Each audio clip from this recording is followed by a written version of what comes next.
E quarto, né, o acesso aos mercados internacionais bloqueados ou abertura de outros. Então Cuba vai conquistando também outros parceiros comerciais, sem falar da importância que isso tem para reativar os empregos, né? Eu vou ler só uma pequena passagem aqui, não vou tomar mais do que uns 3 ou 4 minutos de vocês, para entender como que é essa relação, né, da economia cubana com esses capitais estrangeiros. Então, a primeira empresa mista em Cuba, Associação do Estado com Capital Privado, se cria com o Hotel Sol Palmeiras, em Varadeiro, que é perto de Havana, em 1988. Vejam só que essa abertura não é tão recente assim como parece, né? Então, nos anos 90 se aprovou a Lei de Minas, em 94, a Lei 97 de Inversões Estrangeiras, de Investimentos Estrangeiros, que é de 95, e o Decreto-Lei 185 sobre Zonas Francas e Parques Industriais, que é de 96, né? Se promoveram acordos de proteção e promoção recíproca de investimentos, regulação e controle estatal sobre o processo de investimentos e a manutenção da soberania nacional, como foi falado, sobre os recursos naturais, o controle do pacote de ações, a admissão somente de investimentos diretos nos ramos que serão investidos e outras questões associadas à proteção dos trabalhadores, são alguns dos atributos diferenciadores de nosso enfoque legislativo e prático nessa matéria tão controversa das relações de exploração do sul subdesenvolvido pelo norte em matéria de exportação de capitais. Em 92 funcionavam 50 associações econômicas e 394 no ano 2000 e 403 no final de 2002. Delas, 82 radicadas no exterior com capital cubano. E até 2002 foram autorizados 578 negócios e dissolvidos 175 por vencimento dos prazos acordados e outras causas. 56% corresponde a países da União Europeia e seus líderes são a Espanha, com 105 acordos, o Canadá, com 60 e a Itália, com 57. Né? Por sua parte, os contratos de produção cooperada chegavam a 270 em 16 setores, principalmente nas indústrias metal-mecânica, na indústria leve, e chegavam a 25 nações, delas a Espanha, com 116, a Itália, com 57, além de 10 contratos de administração com outros 7 países. Essas associações econômicas operam em 34 ramos com maior presença na prospecção e extração de petróleo e no resto da mineração, telecomunicações, indústria básica e turismo. E pela sua origem se concentram em 5 países. A Espanha com 24%, seguido do Canadá e Itália. Em geral, mais de 50% das associações econômicas procedem da União Europeia e 18% da América Latina. Então, nós podemos ver o próprio bloqueio estadunidense se torna até certo ponto inoperante, porque Cuba consegue algumas brechas para negociar parcerias comerciais com outros países, principalmente da União Europeia, que também não seguem à risca as pressões e as ingerências dos Estados Unidos. Embora esse comércio ainda seja muito difícil,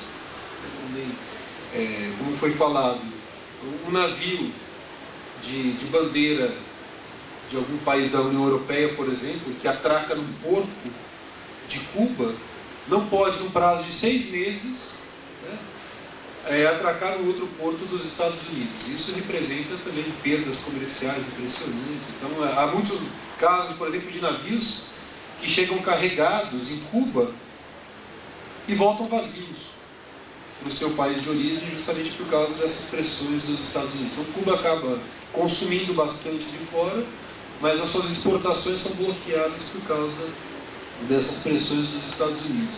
Mas também a gente vê, né, esses dados, essas estatísticas, por exemplo, não são comentadas nos meios de comunicação aqui no Brasil. Claro que, quando a gente fala do comércio exterior, das exportações, das importações, né, o Estado mantém ainda o monopólio sobre esse comércio, que é bastante importante, né, porque também é um ato de soberania, né, de defesa da sua economia e que garante também, né, um alívio aí diante daquela pressão dos Estados Unidos. A gente já passou um pouco do horário, né? Mas eu tenho uma pergunta para fazer ao cônsul e uma outra que caberia aos dois.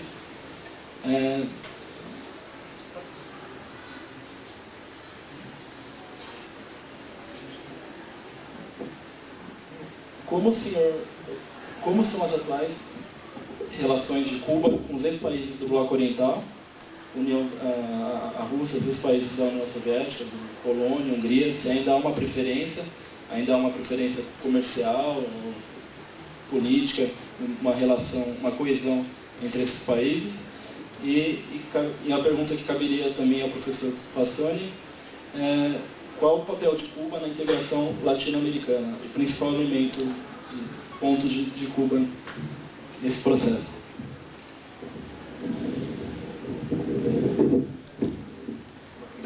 Las relaciones de Cuba con Europa del Este y con Rusia, por supuesto, después de lo que yo le decía, el derrumbe ese que hubo, pues fueron al piso. Prácticamente no fueron a cero, pero se vieron muy perjudicadas. ¿Qué es lo que pasa?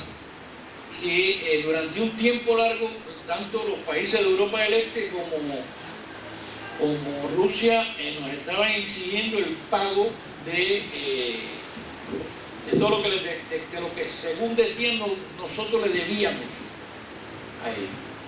¿Qué es lo que pasa? Que cuando tú envías a Cuba o tú eres un país que está enviando determinados equipamientos a un país o fábricas, etcétera, etcétera, por crédito, y después dices que se acabó eso, que no mandas repuesto, que no terminas porque lo que había antes ya no está, tampoco puedes estar exigiendo que te paguen. Imagínate que los soviéticos nos quieran cobrar a que los rusos nos quieren, que los rusos fueron los herederos fundamentales de la Unión Soviética, nos quieran cobrar lo que nos habían enviado para la central atómica de Juraguá. Lo que hicimos fue devolver algunos equipos que habían ahí. Nosotros nos quedamos con toda la construcción civil. Querían que le pagásemos, ¿de pagar qué? Bueno, está bien, vamos a sacar cuenta. Si yo te debo, tú me debes. Yo he tenido esta pérdida. Y sacamos cuentas de verdad, y hubo unas discusiones bastante fuertes, tanto con los rusos como con algunos países de Europa del Este, con los que nos habían mandado equipamiento que después no sirvieron para nada, porque no había piezas de repuesto, no había crédito, no había nada. Y llegamos a la conclusión casi de que estábamos 50-50, que yo no te debía y tú no me debías a mí. Porque además en estos momentos, y hace mucho tiempo, muchas de esas industrias que no se llegaron a construir no las pudimos utilizar. En primer lugar porque la tecnología no era de punta, era una tecnología más obsoleta. Y en segundo lugar porque no se terminaron de construir tampoco. Nosotros en este momento tenemos magníficas relaciones con Rusia. Rusia es un país, un gran país, tenemos relaciones económico-comerciales con ellos. Hubo determinadas cuestiones que efectivamente nosotros dijimos que sí, que efectivamente era una deuda que teníamos con ellos, renegociamos la deuda y es una deuda que todavía la estamos pagando, se renegoció en su momento hasta donde nosotros consideramos que debía llegar eso, y justamente fueron aceptadas esos planteamientos nuestros, no así con determinados países de Europa del Este, por ejemplo Polonia, donde no terminaron incluso los acuerdos que teníamos, no lo terminaron al caerse, al cesar el campo socialista, al cesar ellos como socialistas, también cesaron los suministros de equipamiento y no podía. Por ejemplo, nosotros estábamos haciendo una planta de producción de níquel, que tenía, las Camariocas se llamaba, que tenía firmada con varios países, con suministros de varios países de equipamiento. Eso fue una industria que no terminó de construirse, y la cláusula a pedido nuestro era de que el pago de los suministros se iba a hacer con producción de níquel. En cuanto comenzara a producir la primera línea, eran 3 líneas de producción de níquel. Esa fábrica nunca se echó a andar porque no se terminó de construir. Por supuesto, una fábrica que nosotros no podemos pagar. porque el suministro se cortó por parte de ellos, no por parte nuestra, y es una fábrica que nunca comenzó a producir níquel. Nosotros tenemos magníficas relaciones y magníficos acuerdos con los canadienses en cuanto al níquel, muy bueno, con capital canadiense fuerte ahí en la producción de níquel nuestra, y nosotros tenemos capital cubano invertido en Canadá también en la producción ya de lo que es el níquel como tal. Sabe que lo que nosotros producimos es ferroníquel, mucho ferroníquel, iba el ferroníquel para Canadá y Canadá se refinaba, y dijimos, bueno, eso no puede ser así, vamos a hacerlo en Canadá, pero también vamos a refinar en Cuba, porque eso es un producto de mucho valor agregado con un precio, por supuesto, mucho más alto en el mercado internacional, y es lo que estamos haciendo. Tenemos incluso acuerdos también con Brasil en relación con el níquel, la modernización de nuestra fábrica, de una de las fábricas de níquel, y con China tenemos magníficos acuerdos también para la producción de níquel en nuevas fábricas de níquel y demás. Las relaciones en general con los países de Europa del Este, después del derrumbe, fueron las más malas que hemos tenido. Por ejemplo, la República Checa. La República Checa ha sido el país más crítico hacia Cuba y hacia la Revolución Cubana. Václav Havel, el presidente, que fue uno de los llamados disidentes, que después fue disidente, posteriormente la arremetió contra nosotros, que eso era terrible. Quería sacar resoluciones de condena a Cuba en todos los foros internacionales. Eso fue un problema tremendo con ellos. Un poco con Polonia, a partir de la posición de Lech Wałęsa, el famoso dirigente sindical de Solidarność, también con una posición anticomunista muy fuerte. Bueno, posteriormente los otros gobiernos no han sido así. Tenemos relaciones económico-comerciales, no como en la época del socialismo, pero unas relaciones económico-comerciales bastante estables con Polonia, y mucho menos con Rumania, porque Rumania es un país ya de estos. Rumania era de los más atrasados de todos, y después de los acontecimientos ocurridos y del derrumbe del socialismo allí, pues la situación económica se tornó bastante compleja en Rumania. Rumania emigró mucha gente hacia Europa Occidental, incluso han visto en la prensa cómo hace poco de Francia le han estado devolviendo los gitanos, tanto a Rumania como a Bulgaria. La población gitana en Rumania es tremenda, es inmensa. Estaba por lo menos en aquellos momentos, los años 90, finales de los años 80, principios 90, en cerca de 3 millones de habitantes en Rumania que eran de origen gitano. En casi su inmensa mayoría emigraron hacia distintos países de Europa, fundamentalmente Alemania, Italia y Francia.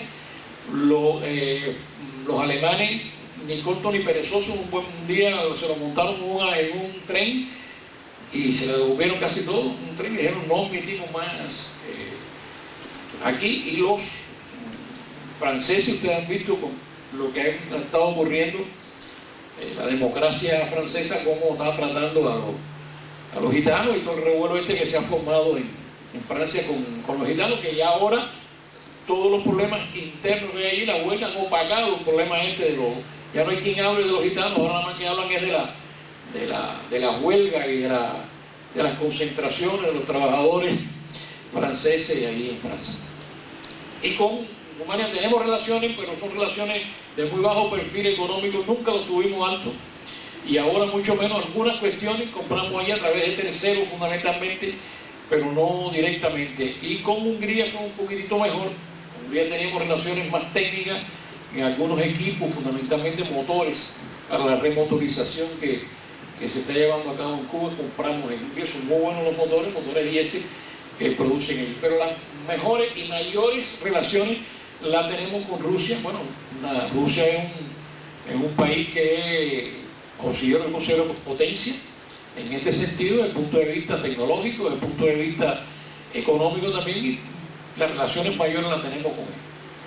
Con las repúblicas del Báltico nunca tuvimos esas relaciones, muy pequeñas. Las relaciones que tenemos con ellos siguieron así con ese bajo perfil, y con las que se desgajaron de la antigua Unión Soviética, que saben que La antigua Unión Soviética eran como 15 repúblicas independientes y demás, estaba Rusia y un montón de repúblicas más. Pues esas repúblicas se hicieron independientes. Tenemos relaciones, aunque no con todas, y las relaciones son bastante cordiales, aunque son de muy bajo perfil. Depois de atravessar praticamente o mapa mundi, sobrou pouca coisa para eu falar. Cuba tem boas, com relação aos países da Europa Oriental, né, as relações comerciais são as piores possíveis, mesmo porque nesses países, como Romênia, entre outros, a conversão para o capitalismo foi tão radical, né, para a economia de mercado, que muitos deles ousaram privatizar setores que nem mesmo a senhora Thatcher na Inglaterra ou o Reagan nos Estados Unidos ousaram fazer. De tão radical que foi a conversão para a economia de mercado, para o neoliberalismo mais feroz, inclusive. Então era também um anticomunismo visceral desses governos. Mas Cuba mantém boas relações comerciais com a China, né? Por exemplo, em Havana tem o Parque Lenin, que é um parque imenso. Pense no Parque do Ibirapuera, só que 10 vezes maior e bem mais interessante. Que também o governo chinês está fazendo investimentos ali de melhoria por causa da deterioração nos últimos anos, né? No sistema, os ônibus, houve uma renovação da frota de ônibus em Cuba e a maioria deles são chineses, uma empresa Yutong, se não me engano, uma empresa chinesa que vende esses ônibus intermunicipais para viajar de uma cidade para outra. Então, inclusive os técnicos, os engenheiros, os mecânicos, né, desses veículos são também chineses, eles importam também mão de obra especializada. O Brasil também exporta bastante. Quem assiste Buena Vista Social Club pode achar que nas ruas de Havana circulam apenas aqueles veículos americanos da década de 50, sabe aqueles carrões enormes, horrorosos, com rabo de peixe, né, imensos. Mas houve uma renovação também da frota de veículos. Pode encontrar até veículos Peugeot 307 fabricados no Brasil, que estão circulando ali pelas ruas de Havana. Então tem boas relações comerciais com os países da América Latina, são muito boas. Com a Venezuela, por exemplo, né? Acessar a internet ali em Cuba é um tormento, né? É muito caro, é difícil de se comunicar, enfim, né? Por causa da banda larga, da pouca disponibilidade desse serviço, né? Mas há um acordo, uma parceria, por exemplo, com o governo da Venezuela. O Hugo Chávez é um amigo do Fidel Castro, enfim, estão passando um cabo submarino, né, de comunicações também entre a Venezuela e Cuba, que vai contribuir para melhorar o sistema de comunicação no país. Tem um acordo do Brasil e Cuba, né, da melhoria do sistema portuário, né, parece que investimentos da ordem de 300 milhões de dólares, né, construir o maior porto do Caribe. Enfim, então tem boas relações comerciais com esse país, principalmente com o Brasil, né? Inclusive o presidente Lula é alvo de críticas da imprensa conservadora aqui no Brasil, justamente por causa dessas relações com o governo de Cuba. Mas os assim chamados governos bolivarianos, do Equador, com o Rafael Correa na Bolívia, Evo Morales, Kirchner na Argentina, o Chávez na Venezuela, mantém relações cordiais ali, muito próximas com o governo cubano. Então, Cuba teve que realinhar-se, né, internacionalmente, ali, procurar outros parceiros comerciais depois do desmoronamento da União Soviética, da queda do Muro de Berlim, enfim. Passou por um período de muita dificuldade, né, nos anos 90, um período especial ali, muito duro, né, e conseguiu se manter ali, né, melhorou um pouco a economia nos últimos anos. É isso. O que sobrou de país para eu comentar? Una pequeña cosa para que ustedes vean hasta dónde llega la aberración esta del bloqueo, que está en Internet, es un ejemplo. No tenemos acceso a Internet no porque nosotros no queremos, sino porque no nos dan esa posibilidad. Sin embargo, hay una señora en Cuba, una disidente cubana, que la derecha brasileña está loco invitándola para que venga acá. No nos da la gana a nosotros que venga aquí, punto. Esa señora tiene un site de más potente que el site del Ministerio de Relaciones Exteriores en Cuba. Con eso se lo digo todo. En 18 idiomas. Y la pobrecita dice que no puede expresarse porque en Cuba la persiguen. Pero da entrevistas en un hotel telefónicamente para una estación de televisión brasileña que la tira en vivo. No sé si ustedes la vieron. Entrevistando a esa señora y la televisión aquí hablando con ella por teléfono. Y no está presa, está en la calle. Pero tiene un site mayor en potencia y capacidad al site del Ministerio de Relaciones Exteriores de Cuba. Porque no tenemos nosotros la posibilidad de acceder como ella accede. Y en 18 idiomas. Esa señora no trabaja. Pero gana muchos premios.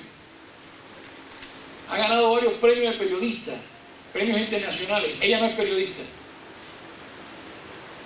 ¿Saben quién ganó un premio ahora? El premio Sájarov. El premio Sájarov que lo otorga el Parlamento Europeo. Se le otorgó al señor Fariñas, un señor que estuvo ahora haciendo huelga de hambre en Cuba. Hacía huelga de hambre porque le daba la gana, no estaba preso ni nada. Él estuvo preso por delitos comunes, porque agredió a un anciano y después agredió a una profesora. Y estuvo preso porque esas agresiones en Cuba están previstas en la ley. Y entonces se hizo disidente, hizo una huelga de hambre. Huelga de hambre que parece que le inició varias veces, ¿no? Y entonces ahora a ese señor le dan el premio Sájarov de Derechos Humanos, 45.000 euros. Porque de alguna forma hay que mantenerlo, de alguna forma hay que justificar el dinero que se le está dando. Pero no es, este es el tercero que recibe ese tipo de premio en Cuba, de los disidentes. El problema es hablar más del gobierno. Sin embargo, no está preso, está ahí. Pero para mantenerlo lo hacen así, porque ¿de dónde salen los fondos? De los USAID o de la sección de intereses de Estados Unidos.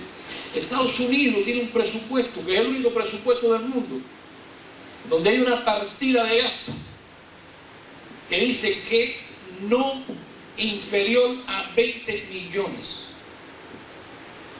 Todos los gastos, ustedes saben, en cualquier presupuesto son de tantos millones para esto, tanto para aquello, tanto, no. Este dice no inferior a.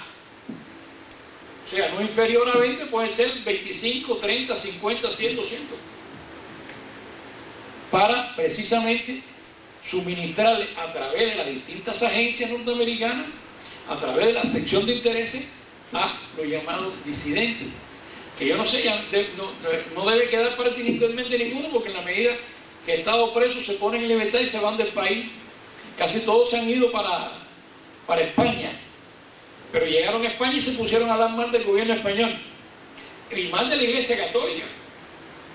La Iglesia Católica en Cuba y el gobierno español obtuvieron del gobierno cubano lo que Estados Unidos hace 50 años nos está machacando para que nosotros hagamos, y a nosotros no nos da la gana acceder a la fuerza. La Iglesia Católica, con mucho respeto, y el gobierno español con mucho respeto, se sentaron a discutir con el gobierno cubano y dijimos: está bien, vamos a soltar a los presos esos. Ellos dicen que son presos de conciencia. Nosotros decimos que son contrarrevolucionarios, que son vendidos. Esa gente recibe dinero de la sección de intereses de Washington en Cuba. No trabajan, viven de eso, tienen un salario tremendo. Entonces se dedican a denigrar a Cuba y a apoyar actos terroristas dentro de Cuba. Bueno, esa gente ya se soltaron todo para la calle, se fueron para España, se van ahora para Estados Unidos, pero ahora la derecha cubana en Estados Unidos está brava con la Iglesia Católica y con el gobierno español porque lograron que esa gente lo pusiera en libertad.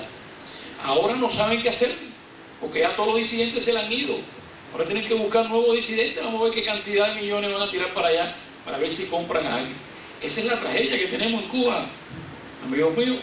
Es la comidilla prácticamente de todos los días. Esse livro. Nós já avançamos um pouco, mas eu acho que foi muito proveitoso, mesmo com esse pequeno avanço. Eu vou convidar todos, que já foram alguns dissidentes, para comparecer quinta-feira, no mesmo horário, às 7 horas, no auditório 239, em que nós teremos um segundo tema, que são, exato, mais literalmente, 51 anos de revolução, avanço de Cuba nas políticas sociais latino-americanas. Certamente o último ponto que foi apresentado é um ponto de interessante debate.